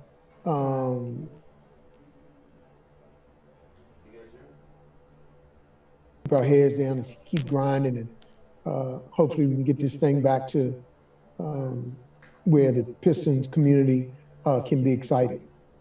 Good. Now, if you haven't noticed yet, but Troy is very humble, and he's not going to toot his own horn, so we're going to toot it for you. So I sent him a text about a week and a half, 2 weeks ago, and I told him that what he was doing with the team, I loved it, because exactly what we've been talking, that he's bringing that Detroit grit, that something that you really can't, you can't teach it. It has to be in you. And so I think with the new team that we have, I don't think I'll miss a game. I really think I'm not going to miss a game. So I make sure I try to be calling you for some floor seats. So. Hey, Troy, let's talk about your background a little bit.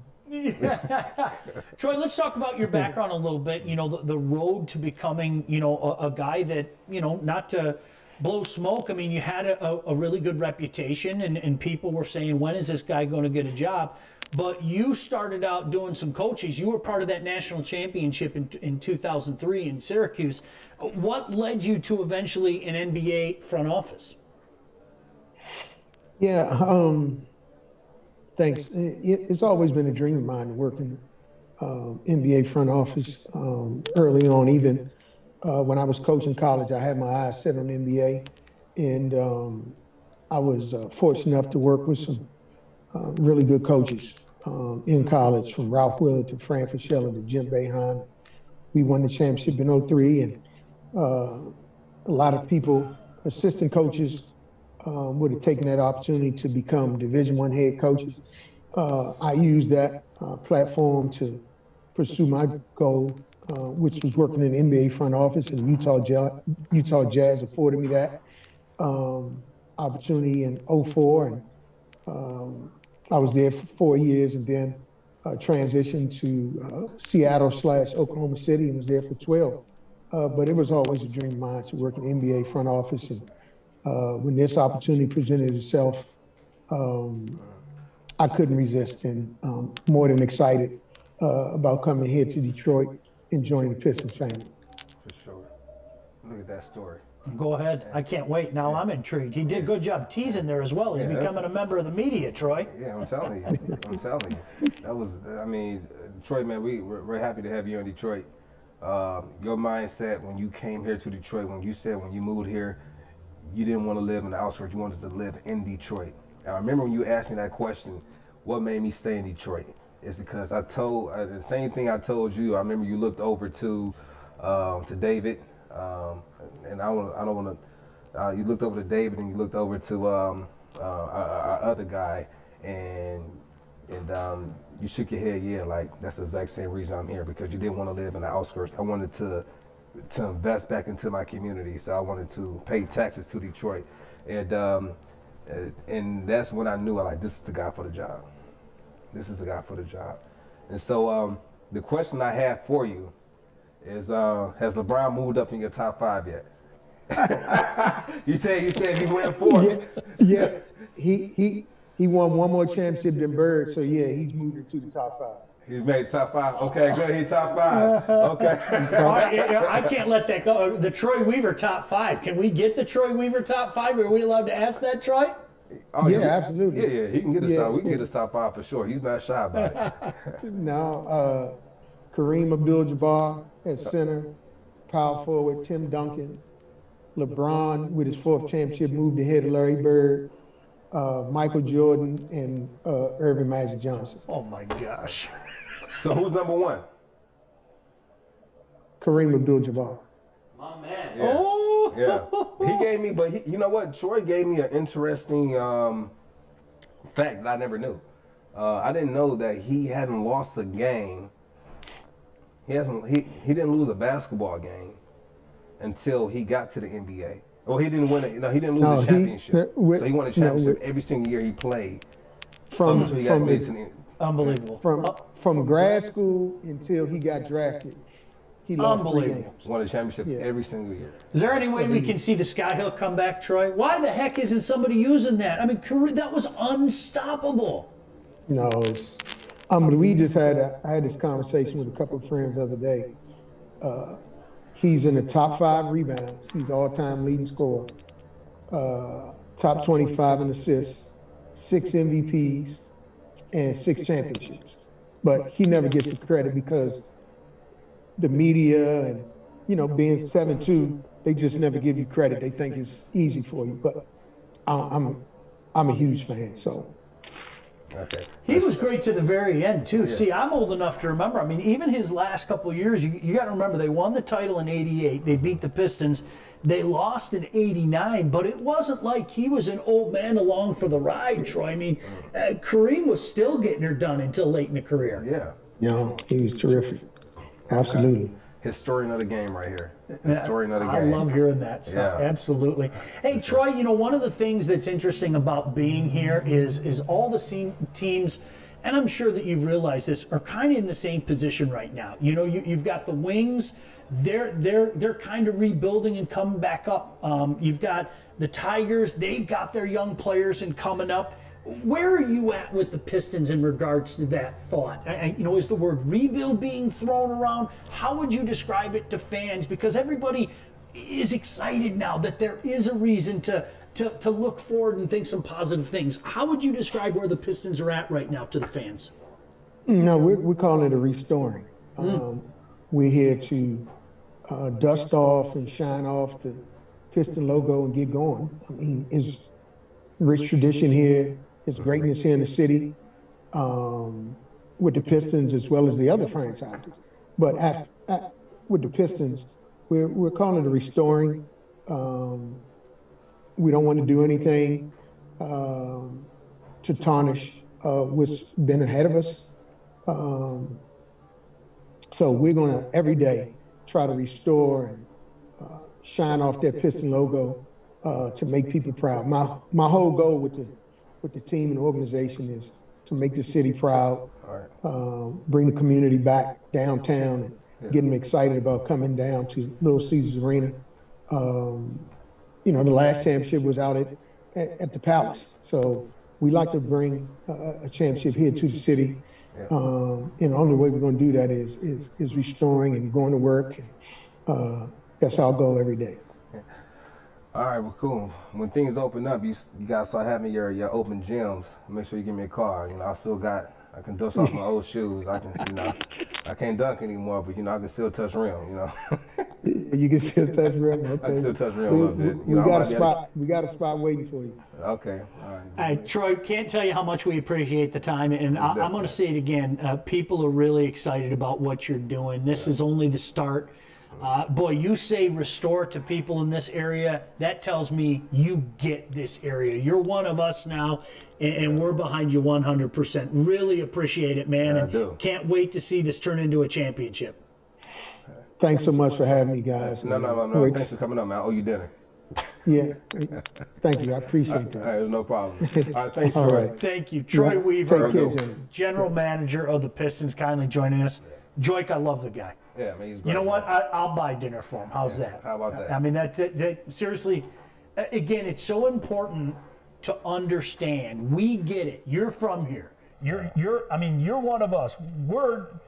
For a guy to come in here and get what this place is all about and describe it the way he did, thumbs up, man. I'm all behind him. Yeah, so like I told you, when we had our first conversation, when I initially met him, it was I knew then that he was the man for the job.